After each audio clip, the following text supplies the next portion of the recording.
Olá a todos, eu sou o professor Caliel Alves. A aula de hoje vai ser sobre a Revolução Francesa e quem vai nos ajudar a compreendê-la é o historiador Modesto Florenzano. Em 14 de julho é comemorado o Dia Nacional da França. Essa data festiva possui grande importância tanto para franceses quanto para os historiadores. Foi em 14 de julho de 1789 que ocorreu a queda da Bastilha. A Bastilha era uma prisão onde eram encerrados todos os críticos e inimigos políticos da monarquia absolutista francesa, e também servia de fortaleza. A queda da Bastilha foi um dos momentos mais importantes da Revolução Francesa. No entanto, Modesto Florenzano admite que o seu início ocorreu 2 anos antes. Ele critica os historiadores por reduzir o evento a uma revolução burguesa, ou seja, a Revolução Francesa foi mais do que uma revolução burguesa. Para ele, a Revolução Francesa ocorreu por meio de 4 movimentos, pois na conjuntura sofreu influência de grupos sociais e condições socio-históricas diferentes. Abro aspas. A Revolução Francesa não deve ser considerada apenas uma revolução burguesa. Embora esta tenha sido a ideologia e a sua forma dominante, ela foi produto da confluência de 4 movimentos distintos. Uma revolução aristocrática, de 1787 a 1789, uma revolução burguesa, 1789 a 1799, uma revolução camponesa, em 1789 e 1793, e uma revolução do proletariado urbano, de 1792 a 1794. Fecho aspas. Então, como vocês podem observar, esses eventos eles não acontecem numa linearidade tão definida assim. Não é necessário que um evento termine para que o outro comece. Às vezes essas revoluções elas acontecem em simultâneo. A França do antigo regime era um país agrário, com 80% da população formada por camponeses. Um país onde reinava o feudalismo, que mantinha os privilégios da velha e decadente nobreza rural e pressionava os mais nobres. A sociedade era dividida em 3 estados ou estamentos. O primeiro estado era formado pelo clero, o segundo estado pela nobreza e o terceiro estado pela burguesia, o proletariado urbano e os camponeses. O último grupo, era formado por uma massa difusa de grupos sociais e que tinham que sustentar o clero e a nobreza com pesados impostos. Ou seja, você tinha uma minoria da população que detinha a maioria do poder e que era sustentado por toda a base da população, cerca de mais de 90% da população, sustentando essas pessoas através de impostos, através de tributos, através de tarifas e outras coisas. O alto clero e os nobres, tanto os militares como os que faziam parte do governo, formavam os grupos mais privilegiados. Um corpo aristocrático, com a velha nobreza de sangue vinda dos direitos hereditários e a nova nobreza dos burgueses que ascendiam por meio do comércio e compravam terras e títulos de nobreza. Então, como é que acontecia essa ascensão social dos novos nobres? O burguês, aquela pessoa que detinha muito dinheiro, seja através do comércio, seja através da exploração da colônia, essa pessoa comprava o título de nobreza. Ou seja, não era um nobre de sangue, um nobre hereditário. Ele era um nobre que ascendia socialmente através da compra. Então ele se tornava parte do corpo aristocrático, participava do Estado, se tornava um militar de alta patente, ou um ministro, ou um magistrado. Mas porque o objetivo da burguesia era justamente esse, ascender socialmente ao segundo estado para poder viver de rendas e não ter mais que trabalhar. Modesto Florenzano descreve a burguesia comercial, abro aspas. A burguesia comercial, ao contrário da industrial, não é uma classe produtiva. Sua função não consiste em produzir bens, mas em negociá-los. Ou seja, essa burguesia comercial, ela não é produtora de bens. Ela comercializa os bens, geralmente bens que vêm da colônia ou bens que são produzidos pelos camponeses. Essa burguesia comercial buscava se integrar à nobreza, não dissolvê-la. Ser nobre conferia direitos que nenhum outro súdito tinha, como viver de rendas, ou seja, viver às expensas do trabalho alheio por meio de empréstimos, tributos e impostos. Nesse cenário, a França já possuía uma indústria têxtil, minas de carvão e ferro, além de colônias que lhe conferia lucro. A produção agrícola não acompanhou o comércio e a industrialização. O fato gerou uma alta nos preços. Para se proteger da carestia, os aristocratas aumentaram a exploração da mão de obra camponesa e criou obstáculos para a entrada de burgueses na esfera da nobreza. O fato provocou um efeito no terceiro estado, um efeito bem negativo, como vocês vão ver a seguir, que começou a cada vez mais a abraçar o iluminismo. Ele não apenas era uma crítica ao status quo, como oferecia uma proposta nova para a sociedade francesa. Para Modesto Florenzano, isso encerrava uma contradição. Embora o iluminismo, enquanto tal, fosse revolucionário, a maioria, se não todos os filósofos, eram reformistas. Então, o que o iluminismo buscava não era acabar totalmente com a monarquia, com a colonização, com a exploração dos camponeses, era uma reforma social, diminuir o poder dos reis e aumentar a participação da burguesia no poder. Mesmo com todo o aparato repressivo, ideológico e militar, encarnados na Igreja Católica e nos militares, Luís XVI não estava imune da insatisfação contínua do terceiro estado. O terceiro estado francês estava endividado e o absolutismo enfatizava mais a centralização nas mãos do rei do que a racionalização da administração pública. A crise era tanto política quanto socioeconômica. Em 1787, todas as propostas reformistas eram derrubadas pela aristocracia. A oposição dos parlamentos forçou o rei Luís XVI a convocar a Assembleia dos Notáveis, um órgão corporativo com representantes das três ordens. A última convocação havia ocorrido em 1627, 160 anos antes. A proposta de uma reforma fiscal foi mais uma vez recusada. O parlamento parisiense requisitou a convocação dos Estados Gerais, o que foi acatado pelo monarca. Os Estados Gerais não ocorriam desde 1614, 175 anos antes. A reunião ocorreu no Palácio de Versalhes, em 5 de maio de 1789. A aristocracia subestimou o terceiro estado, pois antes dos Estados Gerais, eles já tinham aumentado o número de deputados. Então a burguesia ali foi muito ligeira, através de uma estratégia ali de conciliação de classes, ela conseguiu ali influenciar alguns setores ali do baixo clero, da baixa aristocracia, e conseguiu adquirir apoio, aumentar o número de deputados.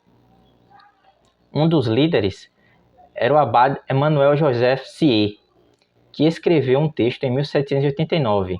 Em O que é o Terceiro Estado, Sieyès capta o projeto político do terceiro estado, logo no primeiro parágrafo, abro aspas. Que é o terceiro estado? Tudo. Que tem sido até agora na ordem política? Nada. Que deseja vir a ser alguma coisa. Os desentendimentos entre as ordens logo surgiram. Primeiro, o segundo estado se reuniam a sós, ou seja, o conchavo entre o primeiro e o segundo estado era muito grande, e excluíam o terceiro estado dessas negociações, né? Ou seja, 96% dos plebeus foram retirados da roda política. A burguesia captou simpatizantes entre o baixo clero e transformou os Estados Gerais em Assembleia Nacional Constituinte em 17 de junho. A partir daqui temos uma virada de chave, pois a Constituinte encarna a soberania popular, a transferindo do rei para o povo. Aristocratas e o rei Luís XVI reconciliam seus interesses, mas suas manobras políticas foram insuficientes para frear a revolução que se desencadeava. O apelo à força causou uma revolta popular. Em 14 de julho de 1789, os plebeus invadem a Bastilha e retiram de lá muitos prisioneiros, inclusive o Marquês de Sade estava preso na Bastilha. Então muitas figuras políticas da Revolução Francesa estava preso lá, que eram críticos do rei, críticos da monarquia absolutista francesa. Aristocracia e burguesia passaram a temer a força dos insurgentes plebeus. A Assembleia criou a Guarda Nacional. As massas revoltas podiam se tornar uma ameaça se não fossem controladas. No entanto, ela precisava ceder em algum ponto. Em 4 de agosto, aboliu o feudalismo. Por meio de 4 medidas, a Assembleia como que extinguiu o antigo regime, ao menos de direito, não de fato necessariamente. A propriedade privada da burguesia comercial estava assegurada. Em 26 de agosto, a Declaração Universal dos Direitos do Homem foi sancionada. Esse documento é muito importante.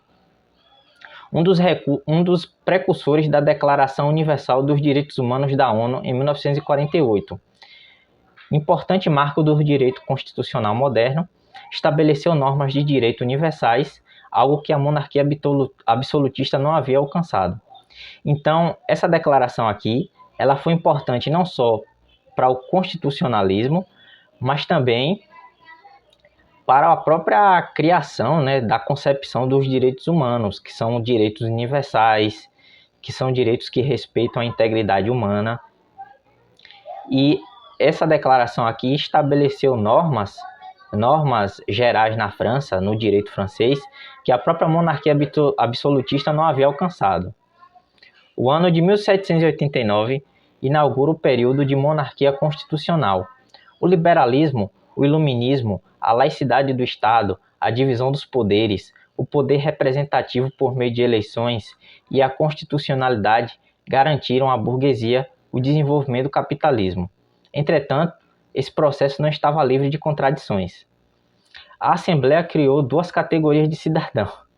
Ou seja, aqueles mesmos direitos que buscavam ser universais, agora você tinha 2 categorias de cidadãos. Os ativos, que gozavam dos direitos políticos, e os passivos, que não podiam agir ou se organizar politicamente, ou seja, não podiam participar das relações de poder. A política seguia uma plataforma censitária, baseada nas rendas do indivíduo. A Assembleia possuía uma dinâmica política que estimulava a divisão. Na direita se concentravam os partidários da aristocracia e os da direita, e os da esquerda, a maioria democrata, sentavam à esquerda. Por isso que há essa divisão hoje, né, entre esquerda e direita. Isso vem muito da França. Há um tempo atrás, você tinha a figura da situação e da oposição. A situação geralmente o rei e a oposição geralmente aqueles que tentavam obter o trono de alguma forma, seja através de um golpe de Estado, através de uma disputa de sucessão e por aí vai. Mas aqui você tem uma definição muito clara de quem é direita e quem é de esquerda. Ou seja, a direita vai mais para o lado conservador e a esquerda vai mais para o lado democrata, social, de disputas, de colocar os mais pobres na roda do poder, vamos supor assim. A facção do rei e seus partidários mantinham um ferrenho combate à burguesia. A parcela dos democratas, composta pela pequena burguesia e os sans-culottes, ou em francês, sans-culottes, sentiam ressentimento da sua exclusão da vida política e insatisfação com a alta dos preços. O clima político ficou ainda pior após a tentativa da Assembleia em restituir os poderes reais e a tentativa da fuga de Luís XVI em junho de 1791. Num gesto contraditório, a Assembleia absolve o rei e mantém a monarquia. Ou seja, aqui a gente tem um grande ponto de ruptura, porque o rei queria fugir para tentar um pacto com algum país estrangeiro, né, para aplicar um golpe na França e derrubar a Assembleia. E aí a Assembleia, além de absolver o rei da sua fuga, da sua traição, mantém a monarquia. A ala republicana não silenciou sobre o fato, o que fez a Assembleia usar o recurso da força a mobilizar a Guarda Nacional. Em setembro de 1791, a Assembleia foi dissolvida com um saldo positivo para a aristocracia e um gosto amargo para os republicanos. Ou seja, como último golpe, né, os conservadores eles vão e dissolvem a Assembleia, acreditando que assim eles vão conseguir estabilizar, né, o governo, o que não aconteceu. Tá gostando do vídeo até aqui, pessoal? Se inscreva no canal, curta, comente, compartilhe para ajudar na divulgação, para que esse conteúdo chegue a mais pessoas.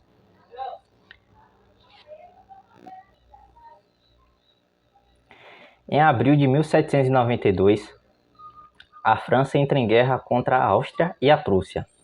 Uma guerra dita revolucionária, para libertar a Europa do absolutismo monárquico. Uma guerra que só aumentou a instabilidade francesa, com apoio de aristocratas, à esquerda, moderada, e até mesmo do rei Luís XVI. Então, tanto a esquerda moderada, quanto os monarquistas, quanto os aristocratas, defendiam a guerra. Cada um com interesses diferentes, tá? Aspirações românticas à parte, a frustração interna seria convertida em violência externa, além de captar recursos econômicos escassos na França. Então, a guerra, para além do romantismo ideológico, né, presente aqui nessa ideia de levar a revolução para toda a Europa e acabar com a monarquia absolutista no restante da Europa, era uma forma também de captar recursos, né, de expropriar recursos de outros países. Durante a guerra, dois partidos políticos se desenharam de modo mais bem definido. O Clube dos Amigos da Constituição, após a fuga real, os liberais conservadores saíram em apoio à monarquia. Então você tinha aqui um Clube dos Amigos da Constituição, que após a fuga real, saíram em apoio à monarquia. Com a guerra, os liberais de esquerda, apoiadores da guerra, saíram também. Maximilien de Robespierre, contrário à guerra, ficou ilhado entre os jacobinos. Então, Robespierre, ele era contra a guerra, motivo pelo qual ele ficou um pouco ostracizado lá dentro dos próprios jacobinos. Um de seus líderes, o líder aqui dos conservadores, né, era Jacques-Pierre Brissot, e os seus partidários foram chamados de brissontinos por algum tempo, até serem reconhecidos como girondinos, pois muitos deles vinham da província de Gironda, que fica no sudoeste da França. Os que ficaram lá no clube, né, dos Amigos da Constituição,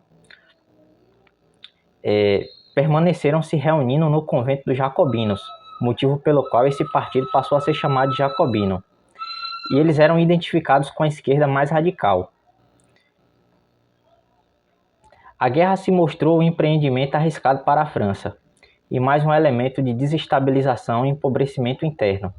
Em 10 de agosto ocorreu uma insurreição. O rei foi preso e a Assembleia dissolvida.